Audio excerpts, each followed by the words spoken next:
সুপ্রভাত বন্ধুরা, আরও একটি সুন্দর ব্লগে আপনাদের স্বাগত জানাই। আজকের ব্লগটা শুরু করলাম মেট্রো স্টেশন থেকে। রোজকার একঘেয়েমি জীবন থেকে মুক্তি পেতে বেরিয়ে পড়লাম। আমি কোনো ট্রাভেল ব্লগার নই, তবে আমি যেখানে বেড়াতে যাচ্ছি পুরো ভিডিওটি দেখলে আপনারাও সহজেই সেখান থেকে ঘুরে আসতে পারবেন। তাহলে চলুন বেরিয়ে আসা যাক।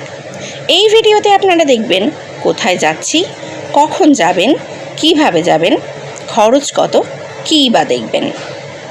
আমি যেহেতু সাউথ 24 পরগনার দিকে থাকি, সেক্ষেত্রে আমি যে কোনো লোকাল ট্রেন ধরে নামলাম নিউ গড়িয়া, যা কবি সুভাষ মেট্রো নামেও পরিচিত। 20 টাকা মাথাপিছু দিয়ে রবীন্দ্র সদনের টিকিট কাটলাম। মেট্রোতে উঠলেই আভারানি পড়েন ঘুমিয়ে, তো নামলাম রবীন্দ্র সদনে।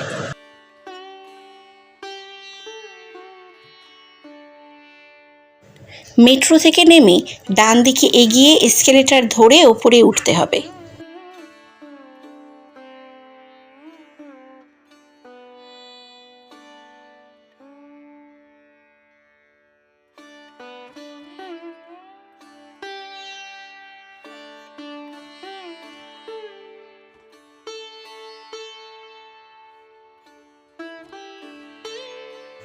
বাম দিকের এই 3 নম্বর গেট থেকে বেরোতে হবে। যদিও আপনারা 2 নম্বর গেট থেকে বেরোতে পারেন, সেটি আরও কাছে হবে। যেহেতু আমরা জানতাম না, তাই 3 নম্বর গেট থেকে বেরিয়েছিলাম, তবে ফেরত আসার সময় 2 নম্বর গেট থেকে ফিরেছিলাম। দেখুন, দুদিকে রাস্তা চলে গেছে। আপনার বাম হাতের যে রাস্তাটা, এই বাম হাতের রাস্তা ধরে কিছুটা এগিয়ে রাস্তাটাকে ক্রস করে ওপার থেকে ফুটপাথ ধরে 15 মিনিট হাঁটলেই আপনি পৌঁছে যাবেন আজকের ডেস্টিনেশন, সেন্ট পল ক্যাথিড্রাল চার্চ। মাঝখানে একটু মধ্যাহ্নভোজন সেরে নিয়ে দেখুন আমাদের পুচকিটি হাঁটতে লেগেছে তার বাবার হাত ধরে।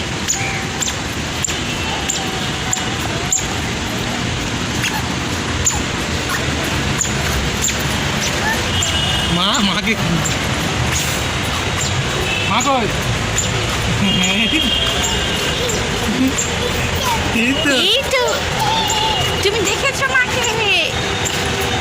মা কই?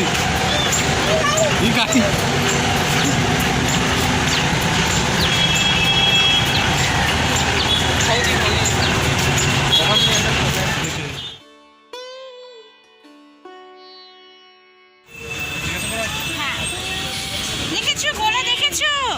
তুমি ঘোড়ার কাছে যাবে? চলো চলো একটু ঘোড়া দেখে আসি। তুমি ভয় পাচ্ছ? বাবা দেখেছো? বাবা আসো, আমার সঙ্গে আসো। ওই ফুটপাথ ধরে সোজা হেঁটে আসলে দেখুন আপনার বাম দিকে পড়বে বিড়লা প্ল্যানেটোরিয়াম। আর এই বিড়লা প্ল্যানেটোরিয়ামের পাশ থেকেই একটু এগিয়ে গেলেই আপনি দেখতে পাবেন সেন্ট পল ক্যাথিড্রাল চার্চ। ঠিক বিড়লা প্ল্যানেটোরিয়ামের অপোজিট সাইডেই এটি অবস্থিত।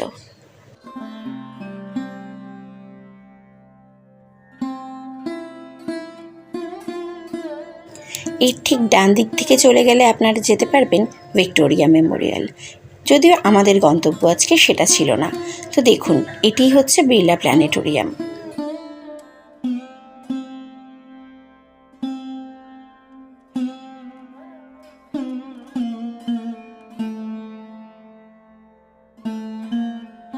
এই যে গেটটা দেখতে পাচ্ছেন, এটাই হচ্ছে প্রবেশদ্বার।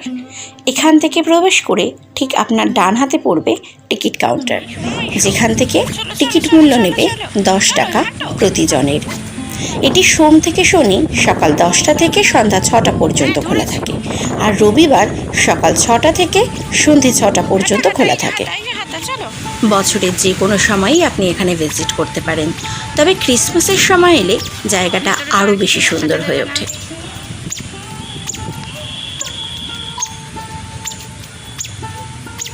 সেন্ট পল ক্যাথিড্রাল এটি হচ্ছে কলকাতার বৃহত্তম গির্জা।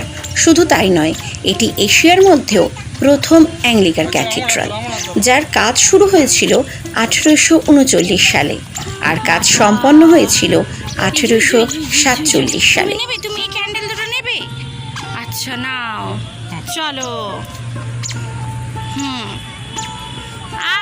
ভিতরে ক্যামেরা অ্যালাউ না থাকায় আপনাদেরকে দেখাতে পারলাম না, তবে চিত্তকে শান্তি দেওয়ার জন্য এটি একটি আদর্শ জায়গা। যে কোনো ভগবানের স্থানই আমাদের মনে শান্তি প্রদান করে, এই স্থানটিও তার ব্যতিক্রম নয়। চোখ বন্ধ করে দেখবেন অসম্ভব শান্তি পাওয়া যায়। সবুজে ঘেরা এই সাদা রঙের ক্যাথিড্রাল নিজের চোখে দেখা আর ক্যামেরার চোখে দেখা অনেকটাই পার্থক্য।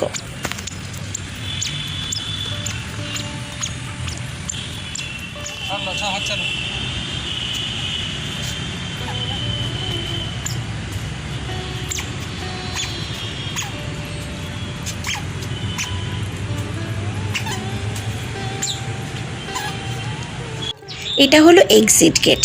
এখান থেকে বেরিয়েই আপনার সামনে পড়বে একটা ছোট্ট পার্ক। যদিও পার্কটাতে তেমন কিছুই নেই, তবু একটি দোলনা আর একটি স্লিপার রয়েছে, আর রয়েছে কয়েকটি বসবার জায়গা।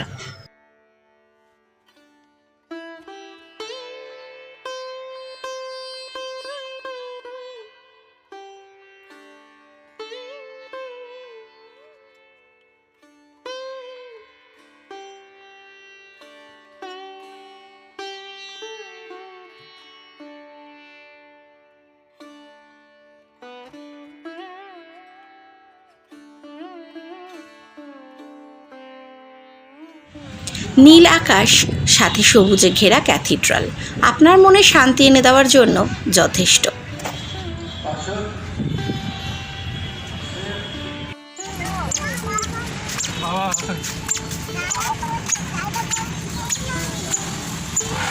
আভারানি আমাদের ভীষণ ব্যস্ত। সে কানে ফোন নিয়ে তার ঠাম্মির সাথে কথা বলে বলে চলেছে, কোনো দিকে ভ্রুক্ষেপ তার নেই।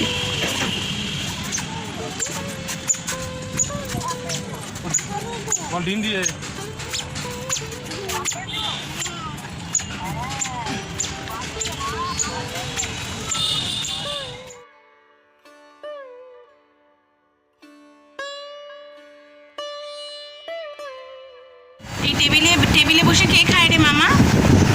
কে খায় টেবিলে বসে? হ্যাঁ, এই টেবিলে বসে খেতে হবে এরকম করে। টাটা টাটা টাটা মামা, কেমন লেগেছে ঘুরতে? ভালো। বলো আজকের ব্লগটা এখানে শেষ করলাম, টাটা করে দাও। টাটা। আজকের ব্লগটি এখানেই শেষ করলাম। ভালো থাকবেন, সুস্থ থাকবেন ও আনন্দে থাকবেন।